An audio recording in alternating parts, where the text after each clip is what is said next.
السلام عليكم ورحمة الله تعالى وبركاته.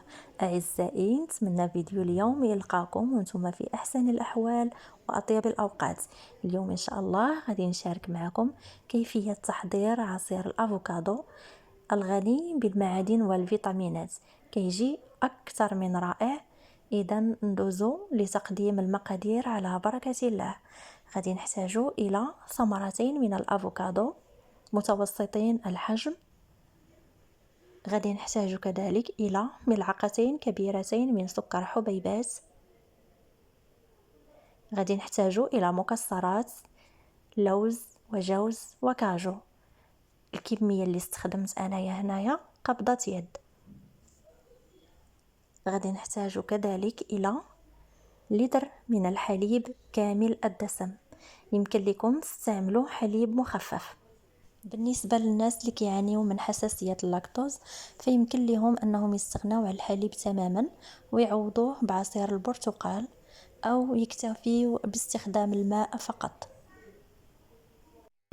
كخطوة أولى كناخدو ثمرة الأفوكادو وكندورو عليها السكين من الوسط كما كتشوفوا، فهي دغيا كتفتح معانا.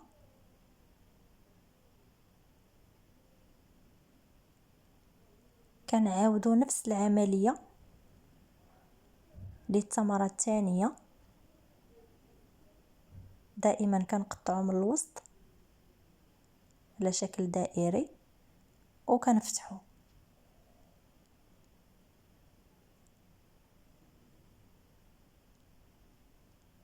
صافي، وكنبداو في التقطيع. بالنسبه لي انا كنفضل انني نستخدم ثمرات الافوكادو اللي كيكون داخلها الطياب، فهي كتجي رائعه في العصائر، عكس ثمرات الافوكادو اللي كتكون قاصحه. اللي قاصحه كتجي صراحه زوينه في السلطات. صافي، حنا كنستمروا بالتقطيع حتى كنزولوا العظم ديال الافوكادو على هذا الشكل كما كتشوفوا. كنعاودوا نفس العمليه للثمره الثانيه. كنحاولوا معها شويه بشويه حتى كنساليو الكميه اللي عندنا.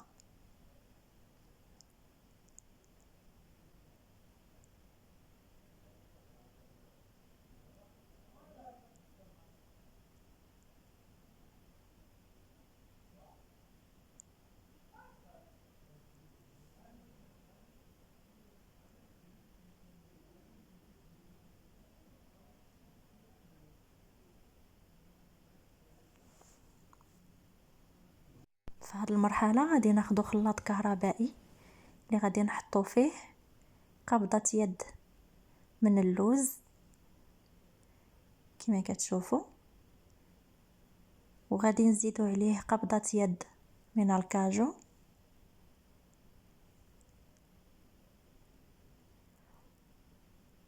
وقبضه يد من الجوز او كما كنقولوا ليه حنا المغاربه القرقاع. غادي نزيدو عليه كميه ديال الافوكادو اللي قطعنا،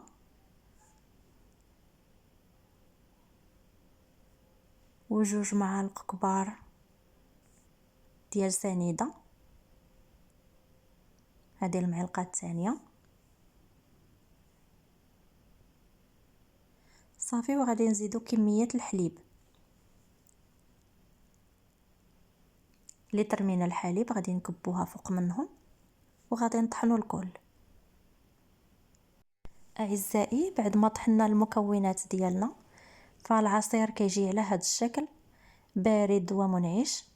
الا وصلتوا حتى لحد هنايا ما تنساوش الضغط على زر اعجبني وتفعيل زر الاشتراك باش يوصلكم كل جديد.